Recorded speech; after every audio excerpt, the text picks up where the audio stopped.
Shabbat Shalom, queridos amigos. Gracias por estar presente nuevamente en nuestras clases. Hoy nos toca estudiar la parashá Shoftim, que cierra como la trilogía en donde estamos trabajando nuestros sentidos de percepción.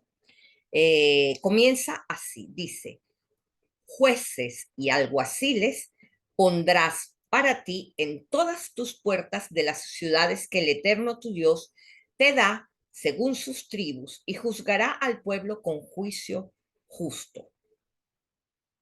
Shoftim veshotrim, jueces y policías. Titenleja behol sheareja asher Adonai Eloheja noten leja lishvateja beshaftenu et ha'am mishpat sedek. Shoftim, como les dije, quiere decir jueces, pero también comparte raíz con shotrim, que quiere decir policías o alguaciles. El primero es el que lideriza el juicio, define los límites que las leyes establecen y las reglas a seguir, además de determinar la sentencia. Y el segundo es el que ejecuta lo que el juez dictamina y además vigila que se cumpla. Esta porción pretende explicarnos que las leyes y la aplicación de ella es algo supremamente delicado porque todo nuestro ser está afectado por ello. Debemos recordar que cada vez que emitimos una opinión de algo o de alguien, nos autonombramos jueces. Y cuando accionamos para hacerle pagar a alguien un mal, lo que se llama la venganza, nos convertimos en policías. Esta porción es importante porque, entre otras cosas, nos enseñan que las leyes rabínicas no son lo arbitraria que algunas personas piensan. Al contrario, pareciera decirnos que estos jueces y policías son extensiones de Dios.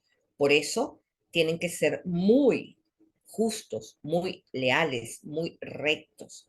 En cambio, cuando nosotros nos convertimos en policías, estamos impulsados por un deseo negativo llamado venganza. Entonces nos convertimos en policías corruptos.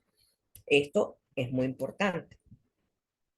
Esta parte de la venganza ha hecho derramar mucha tinta en el Talmud, porque el texto bíblico es muy fuerte con respecto al Dios misericordioso que la Torá nos propone.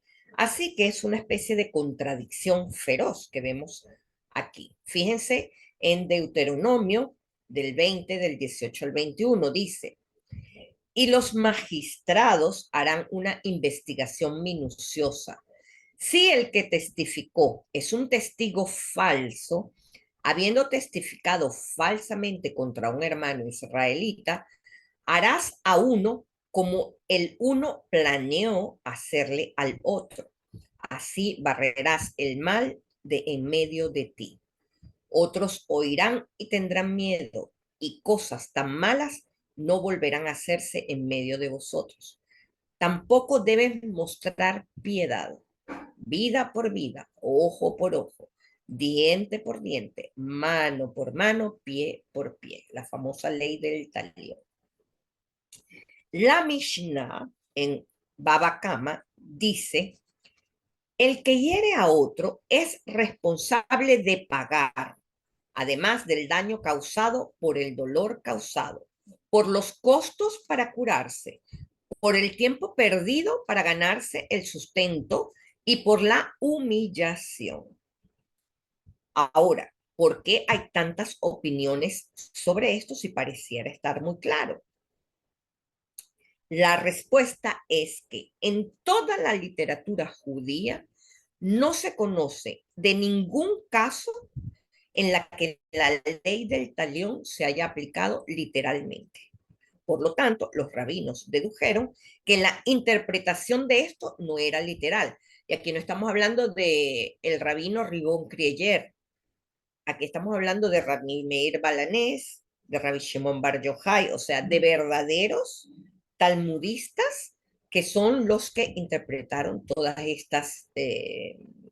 estos textos. Entonces, los rabinos en la época de la Mishnah fueron más lejos aún. En el capítulo 8 del tratado Baba Kama, el Talmud discute extensamente el tema y finalmente deciden que la compensación a la cual se refiere la Torá debe ser económica, pues aplicar el mandamiento de forma literal presenta dificultades legales y éticas y además no responde a todo el sufrimiento de la persona. Uno de los muchos argumentos que presentaron fue lo que Rabbi Shimon Bar Yochai dijo. Ojo por ojo significa compensación de dinero y no sacarle el ojo al culpable. ¿Cómo haces entonces en el caso donde un ciego saca el ojo de otro hombre? O donde un lisiado corta la mano de otro? O donde un cojo rompe la pierna de otro. ¿Cómo se puede cumplir en este caso el principio de ojo por ojo? Respuesta. El propósito de la ley del talión es mejorar o compensar al afectado.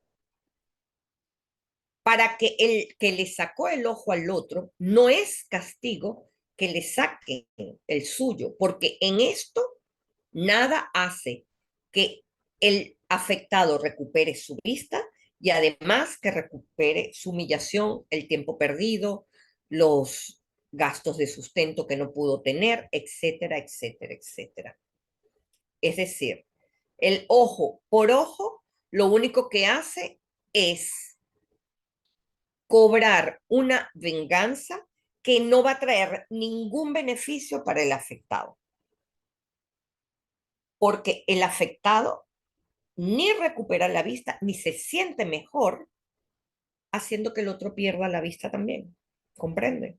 Entonces, esto se aplica en cada deseo de venganza que nosotros tenemos. Ay, que al otro le fue infiel.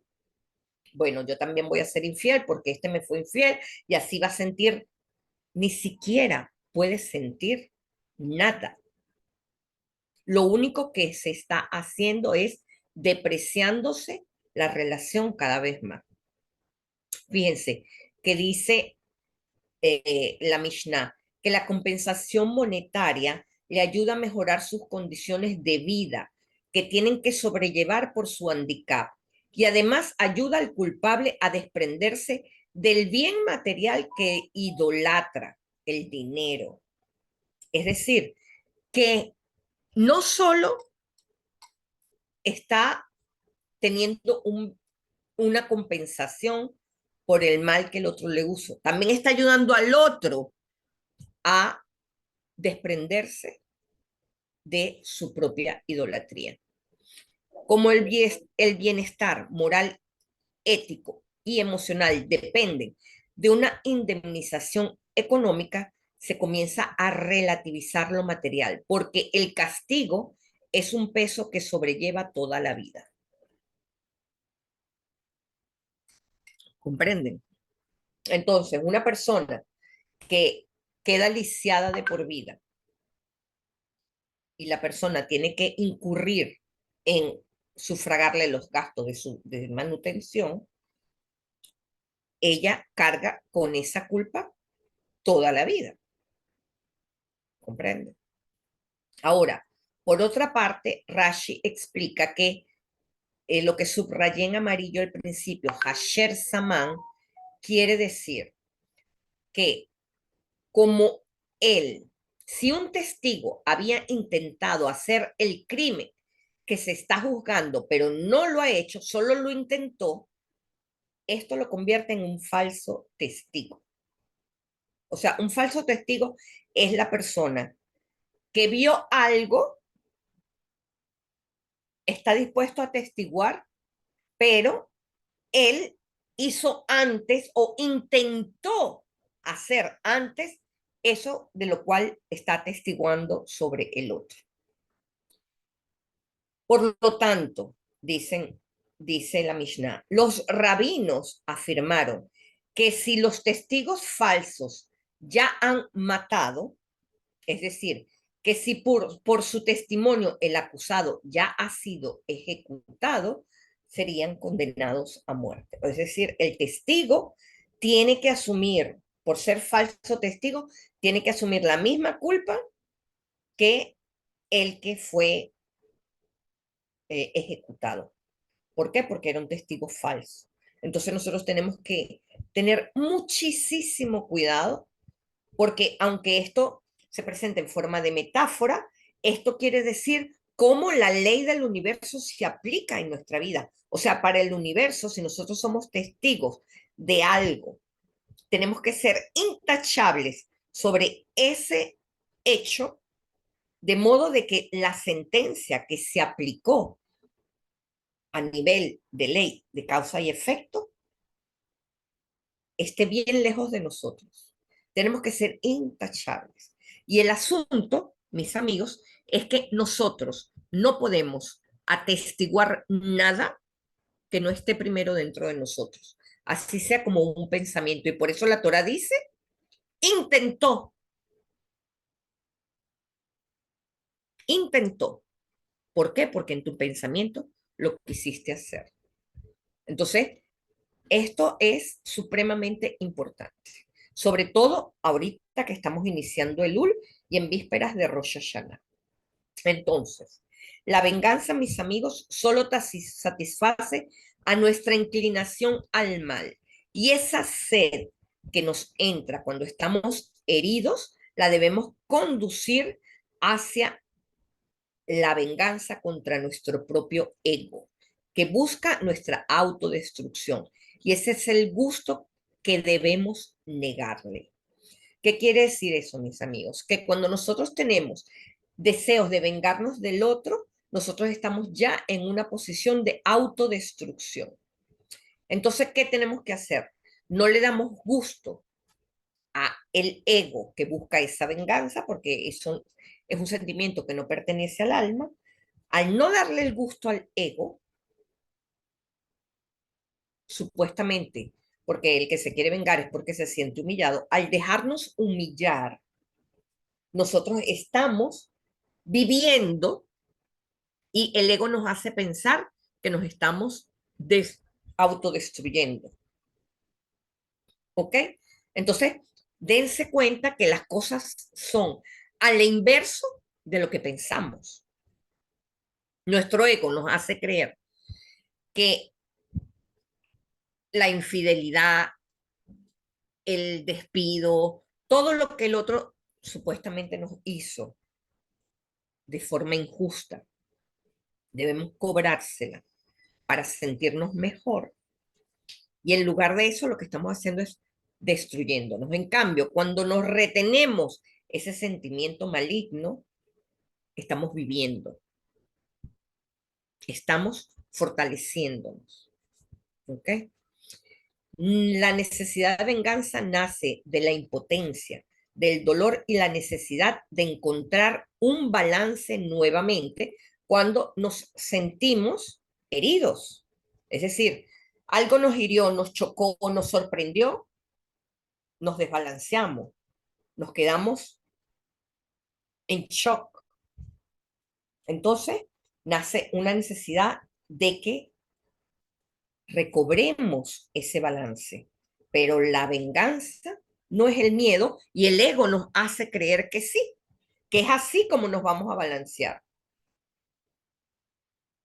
Y fíjense que dice la psicología que contrariamente a lo que muchas personas piensan, la sed de venganza tras una infidelidad no tiene tanto que ver con el odio, sino con la desesperación de volver a quedar en la misma página en donde estabas con tu pareja o con tu amigo o con tu familiar antes de la supuesta infidelidad. O sea, lo que se está buscando realmente es como borrar el tiempo y el espacio que pasó, borrar ese hecho y volver atrás, cosa que no es posible. Entonces, ¿qué es lo que tenemos que hacer? Cuando vemos el beneficio o la luz en un evento, la venganza deja de ser un fuego interior que crece y que se convierte en una pasión que riesga descontrolarse. ¿Ok? La venganza es un desequilibrio del fuego, del elemento fuego que está dentro de nosotros. Así que nos puede dar fiebre en un auge de rabia, nos da fiebre, nos da...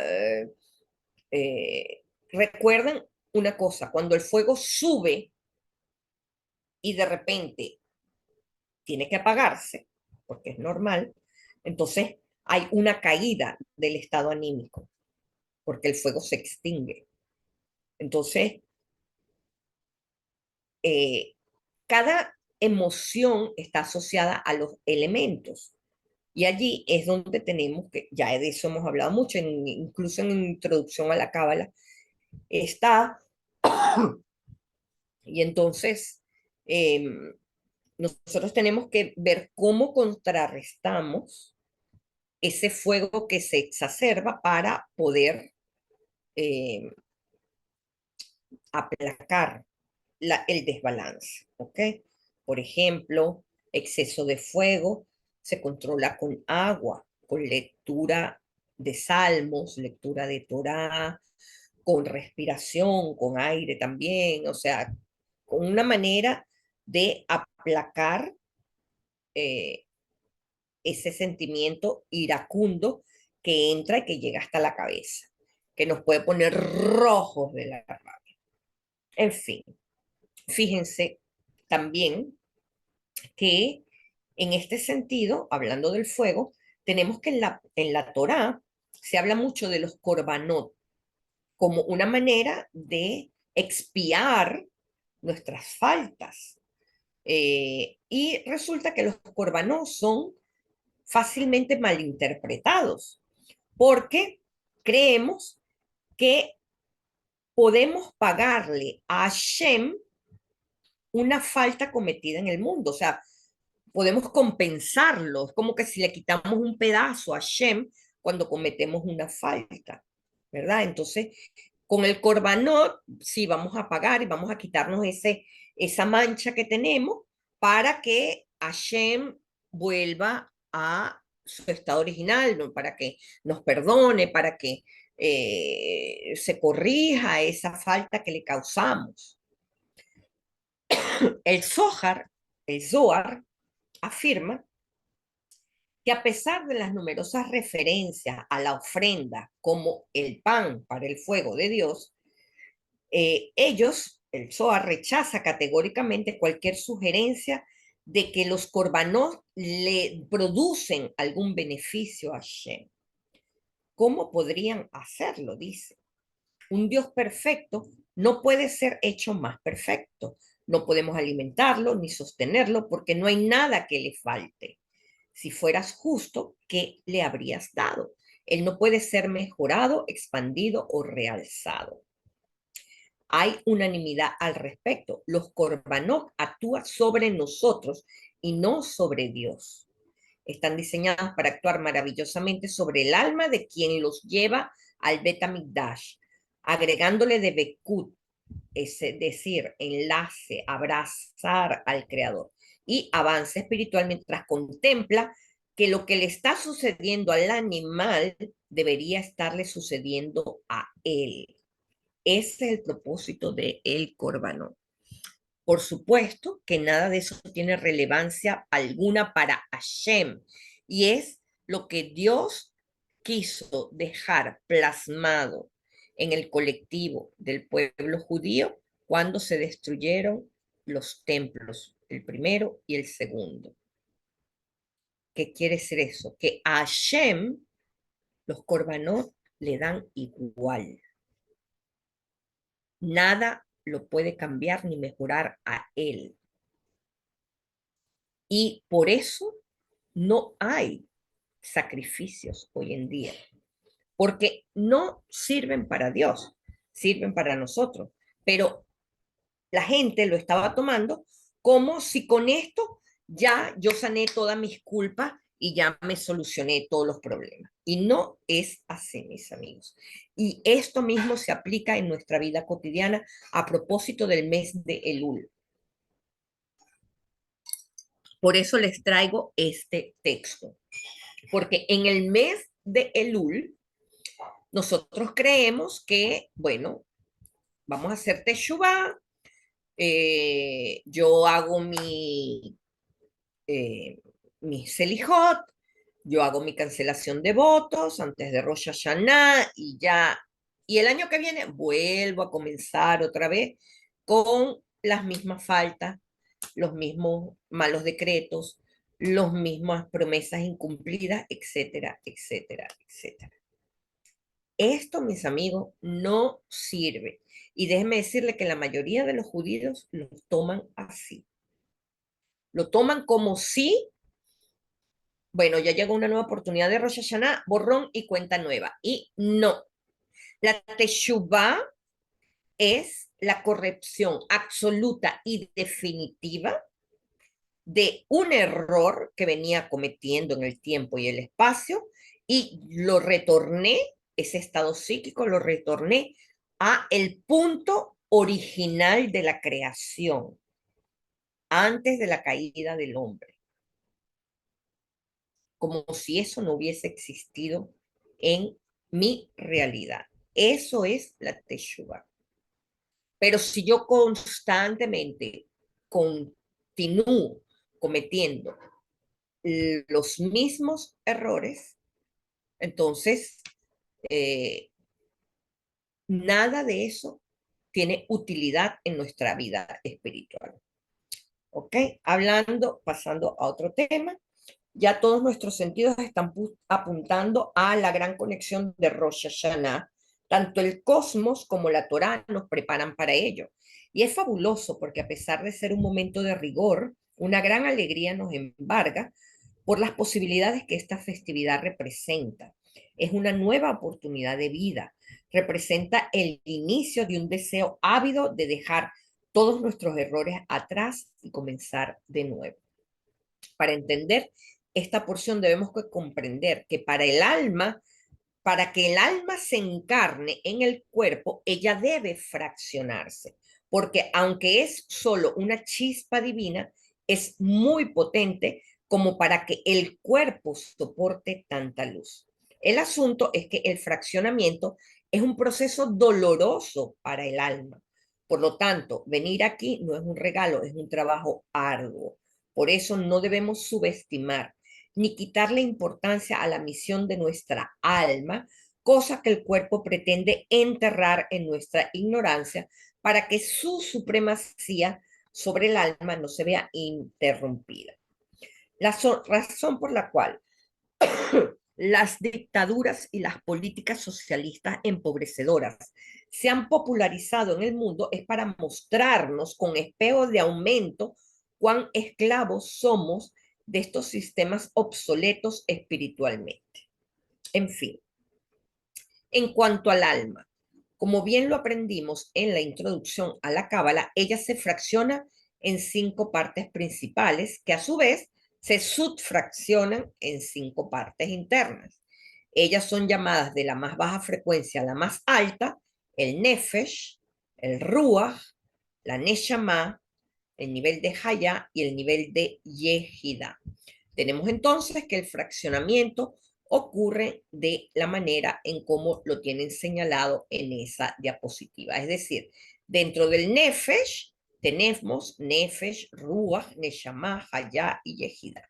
Y así sucesivamente, dentro del Ruach tenemos también los 5 niveles y dentro de cada uno de los niveles tenemos 5. Ahora, ¿por qué yo les subrayo estos niveles?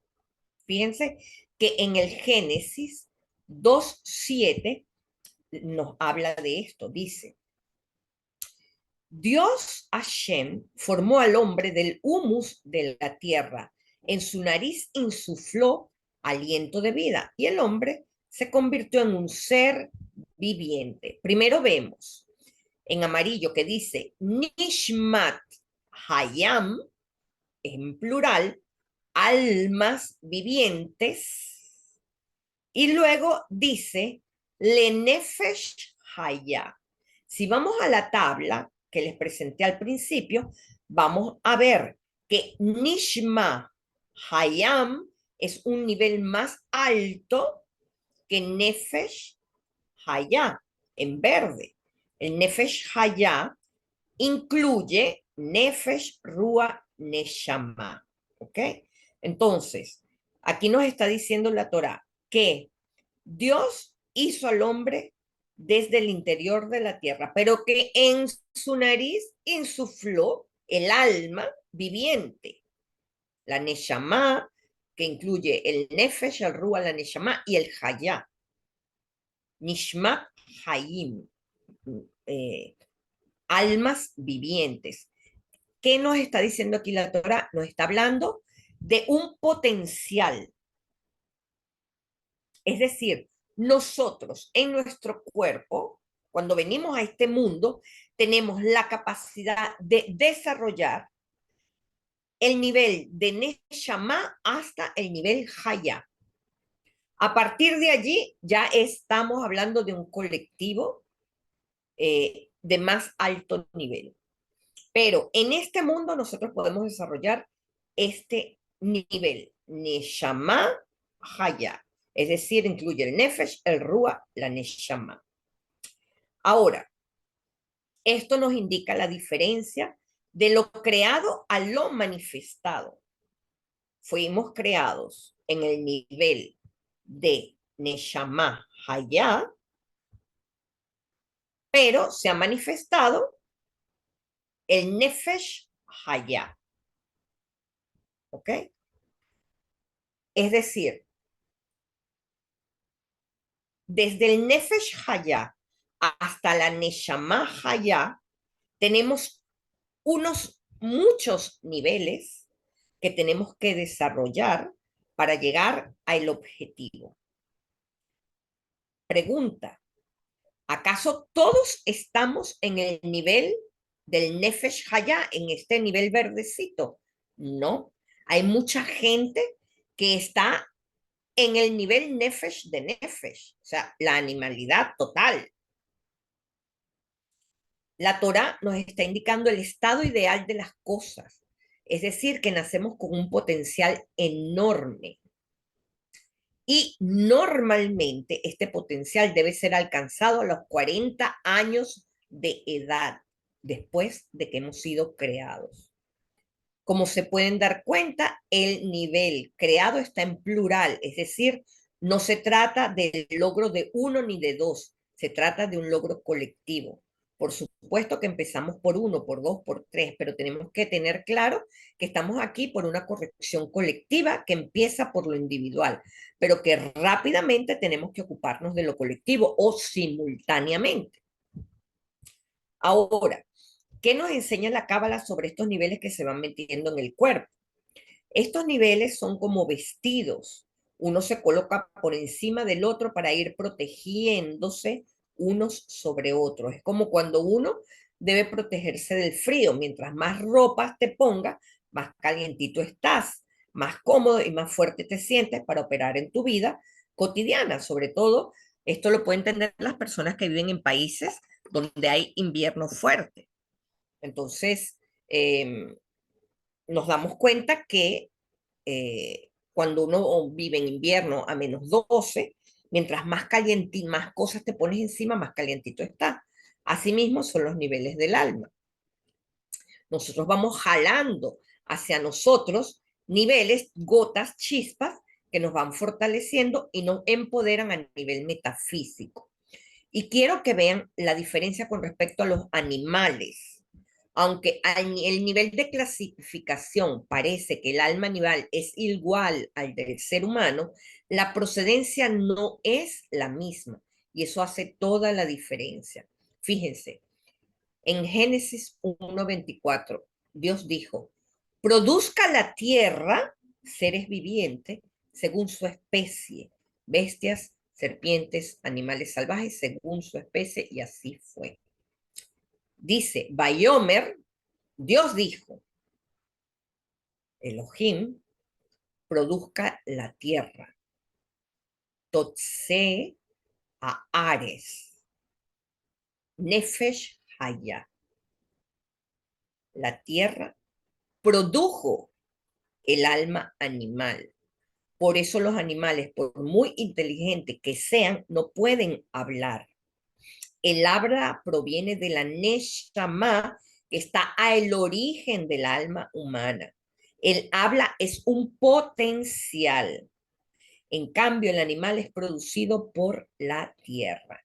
Nosotros tenemos la capacidad de hablar desde temprana edad en nuestra vida, pero ella trae consigo todo el potencial del Nefesh Hayah, del potencial creador. Y es aquí en donde entra la importancia del habla como parte de nuestra capacidad de materializar. Vean que todo el tiempo Dios dice, Bayomer, cada creación, Bayomer, Bayomer, Bayomer.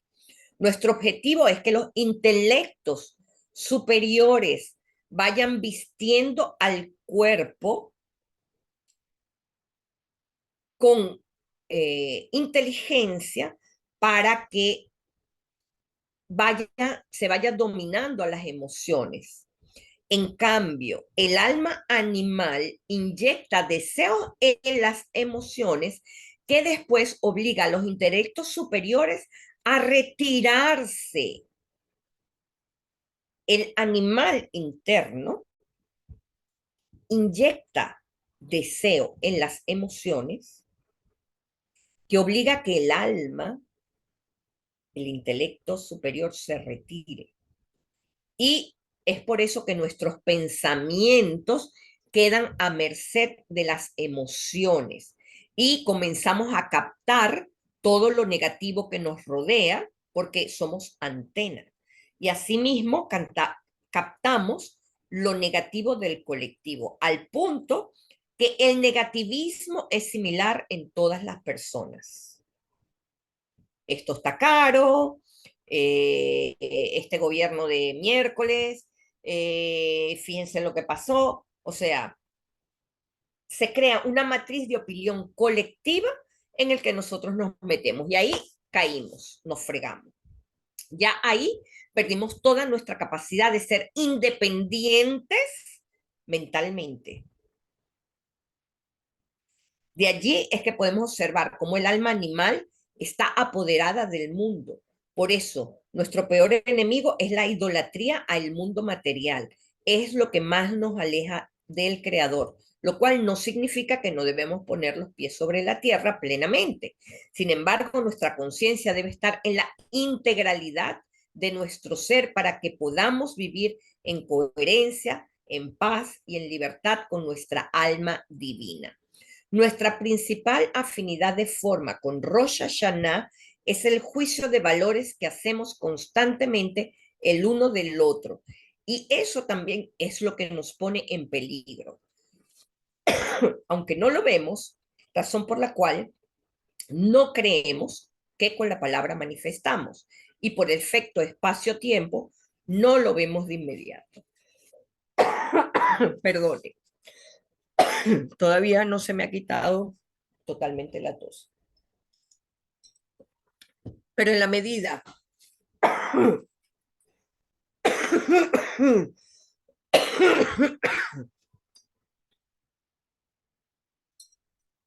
pero en la medida en la que refinamos nuestra alma y nuestro cuerpo, acortamos el tiempo de manifestación de nuestra palabra.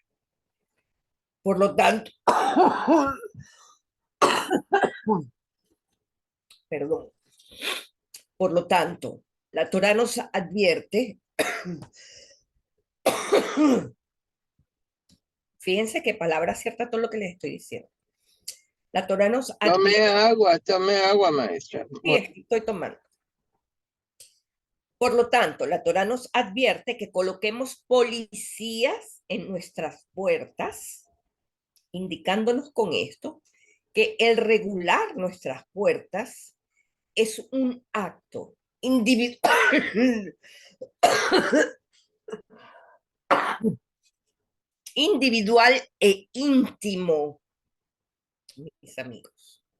Colocarnos policías para no dejar entrar esos juicios, esos pensamientos, es un acto individual e íntimo.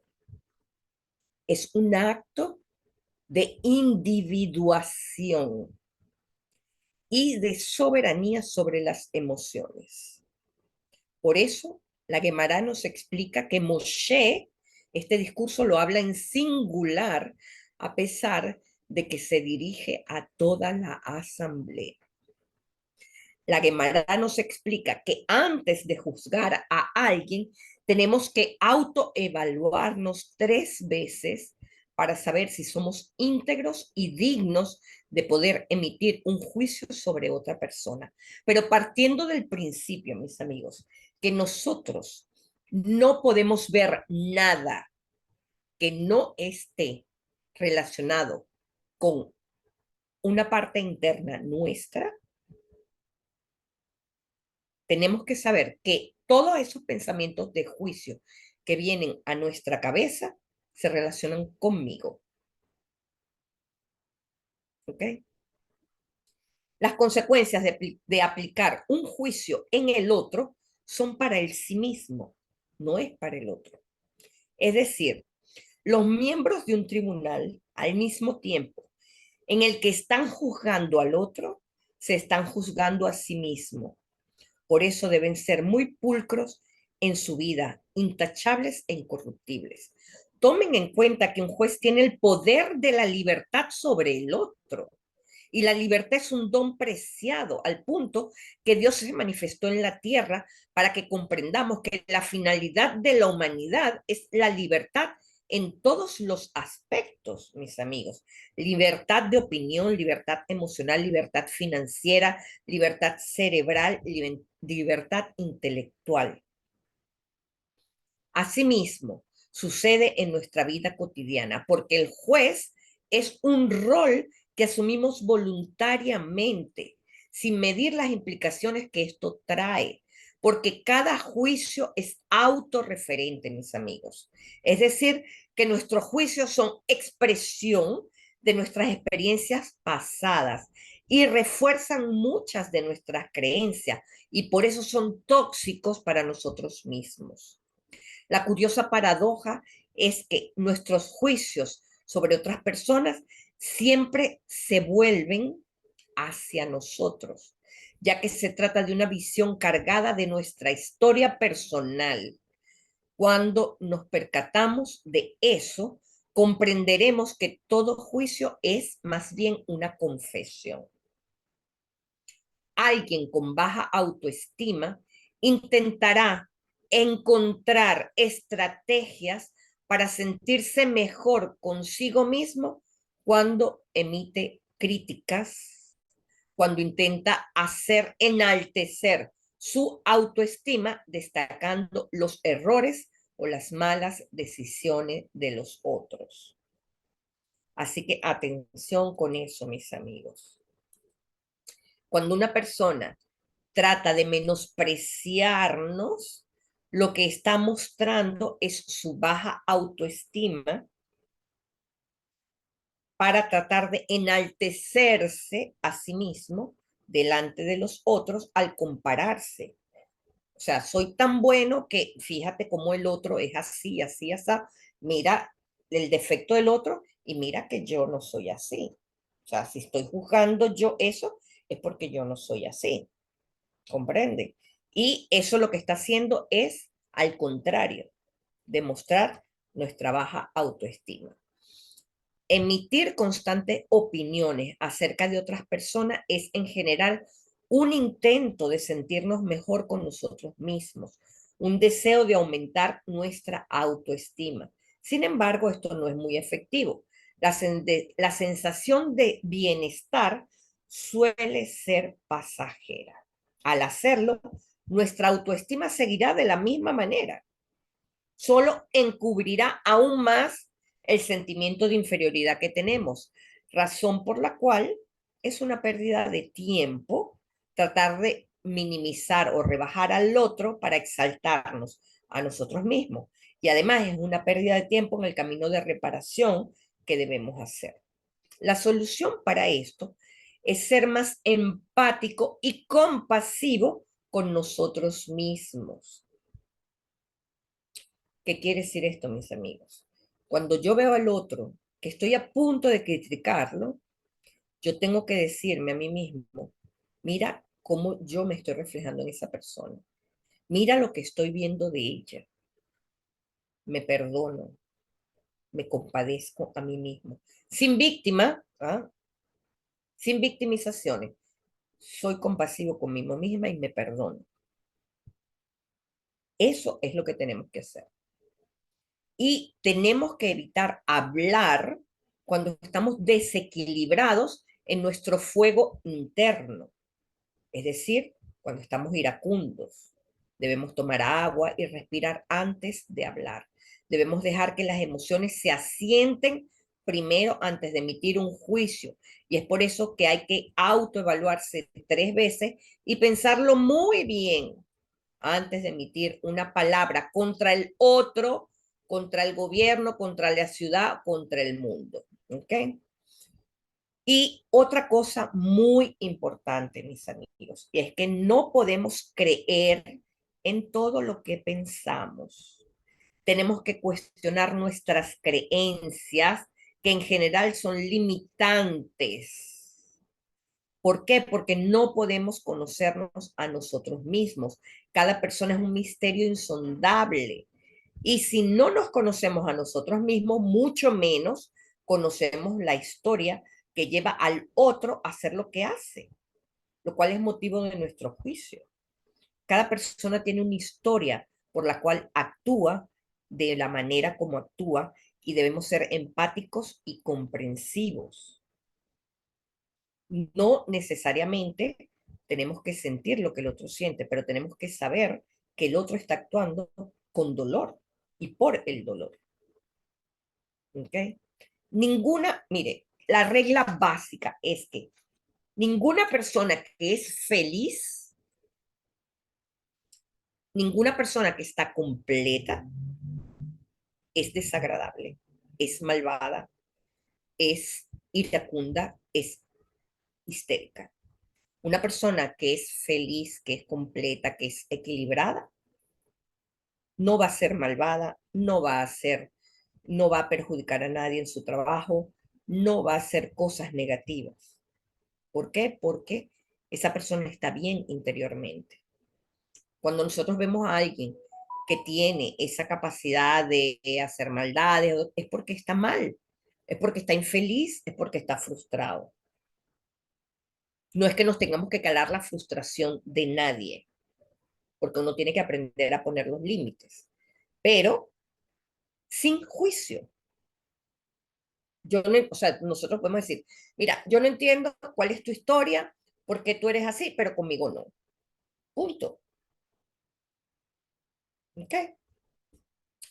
Fíjense que una de las herramientas del Yetzer Hará es la capacidad y la facilidad de olvidar que tenemos. El Yetzer Hará borra las memorias sobre nuestras acciones pasadas. Y eso ya muchas veces lo hemos hablado. Y si nosotros olvidamos nuestras acciones, nosotros podemos juzgar a los otros por algo que nosotros mismos ya hicimos en el pasado.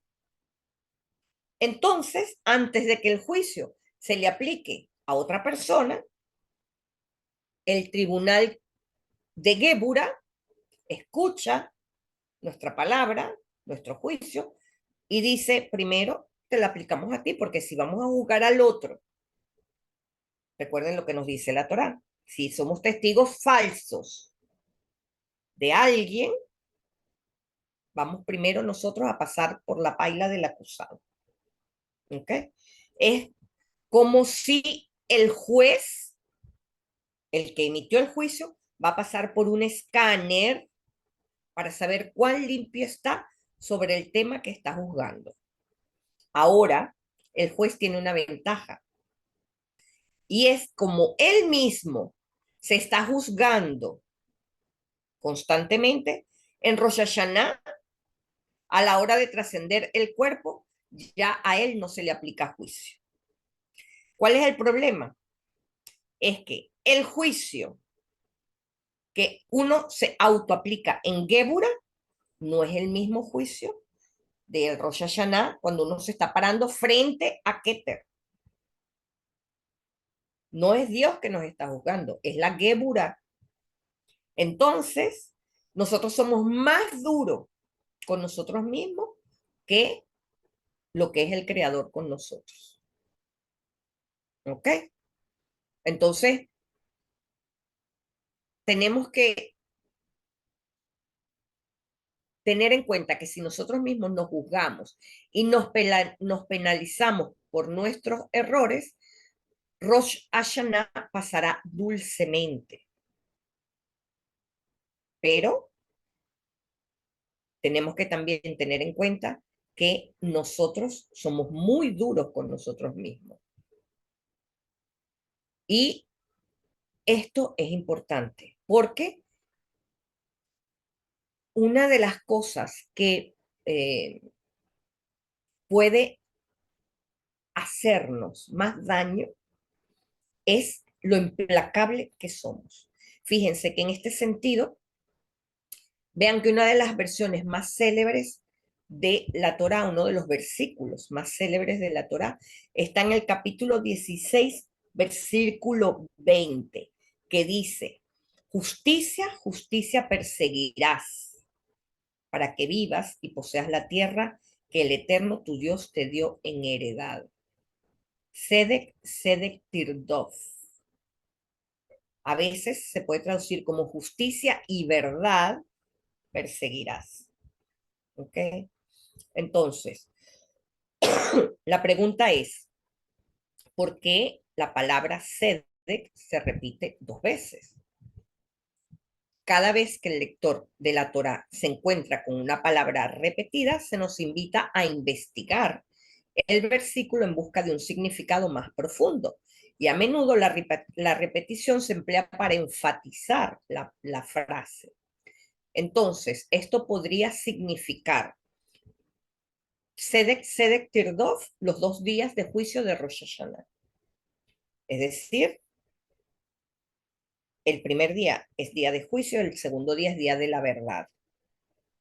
Y esto nos brinda un enfoque para nuestra preparación espiritual para este momento de juicio del que hemos hablado. ¿Cómo se ve la búsqueda de la justicia en un nivel emocional? Podemos abordar nuestros conflictos internos como jueces imparciales. No siempre estamos a favor de nosotros mismos, influenciados por nuestros prejuicios, influencias, educación y entorno. ¿Se dan cuenta? Porque la Torah nos dice, debemos esforzarnos por la verdad, la honestidad y la imparcialidad en el autojuicio. Fíjense que la Torah prohíbe hasta el más mínimo soborno, como esto nos concierne. La Guemará nos explica que el juez, al aceptar el más mínimo favor de una persona, hace que éste se parcialice con él, y esto le impide juzgarla con veracidad. ¿Cómo podemos entonces esperar llegar a decisiones verdaderas en asuntos que implican juzgarnos a nosotros mismos cuando constantemente nos estamos autoengañando? Cuando buscamos excusas para nuestras faltas, cuando culpamos al otro y cuando no podemos restringirnos de los deseos poco éticos de nuestra carne, estamos sobornando a nuestra conciencia para nublar su autojuicio. La cura para esto es aceptarnos responsables de nuestra vida en integridad. La desviación de la verdad distorsiona todo el sistema de pensamiento de un juez. En cuanto a Sedek, Sedek, Tirdof, encontramos otra opinión en el Talmud, en el Tratado Sanedrín. Dice que hay dos tipos de justicia, la ley estricta y el acuerdo, que no es más que reglas del buen vivir. Recuerden que para la Torá las bases de la convivencia colectiva son las reglas morales y éticas. Fíjense cómo lo ilustran los sabios. Dice, Cuando se encuentran dos barcos en un río, si ambos intentan pasar simultáneamente, ambos se hundirán. Mientras, si uno deja pasar al otro, ambos pasarán. Asimismo, si dos camellos se encuentran mientras están ascendiendo el Bet Jorón, que es una montaña muy chiquitica, muy estrecha, si ambos ascienden al mismo tiempo, pueden caer en el valle, pero si uno deja pasar al otro, ambos pasarán. ¿Cómo entonces tienen ellos que actuar de acuerdo a la ley de la Torá y el acuerdo? Dice, si uno está cargado y el otro no, el que no está cargado debe pasar primero. ¿Por qué? Porque él va a ir más rápido. Pero si uno está más cerca de su destino que el otro, el que está más cerca debe darle paso al que está más lejos, porque es el que más tardará. Y si ambos están a la misma distancia, hacen un acuerdo entre ellos. Y el que pasa primero compensa de alguna manera al que pasa en segundo. Así es la justicia en la Torah, un ganar, ganar de todas las partes. Hay también, mis amigos, quien sufre obstáculos debilitantes, que es el autojuicio excesivamente crítico, que es lo que le decía, si somos implacables con nosotros mismos, pues somos los peores jueces que podríamos tener. Por ejemplo, cuando aceptamos la culpa sobre nosotros mismos, cuando otros comparten responsabilidad, por ejemplo, si hubo un mal desempeño en un negocio por alguna razón, nos criticamos a nosotros mismos, asumimos toda la culpa, ¿verdad? O en un desacuerdo de la pareja, asumimos toda la culpa, cuando en verdad la culpa es compartida. Entonces, nos hacemos un autojuicio excesivamente crítico, lo cual es debilitante para nuestra autoestima y nuestra alma. Los perfeccionistas de todo tipo, ya sea en las artes, la crianza de los hijos o en los negocios, a menudo sufren de una autocrítica debilitante. Incluso cuando los demás le aplauden, no sienten la realización o la satisfacción de un trabajo bien hecho. Las consecuencias de autoflagelarnos y pasar por alto nuestros defectos de carácter hacen que sea imposible que nuestro propio juez sea imparcial. La búsqueda de la justicia en el Lul requiere asociarnos con Dios en la reconciliación y la rehabilitación. Nuestro papel como jueces en el tribunal inferior es inspirar la verdad como vehículo para la transformación y la realización. Y nosotros somos nuestro mejor testigo experto y nuestro mejor agente de cambio, mis amigos. Con esto termino la clase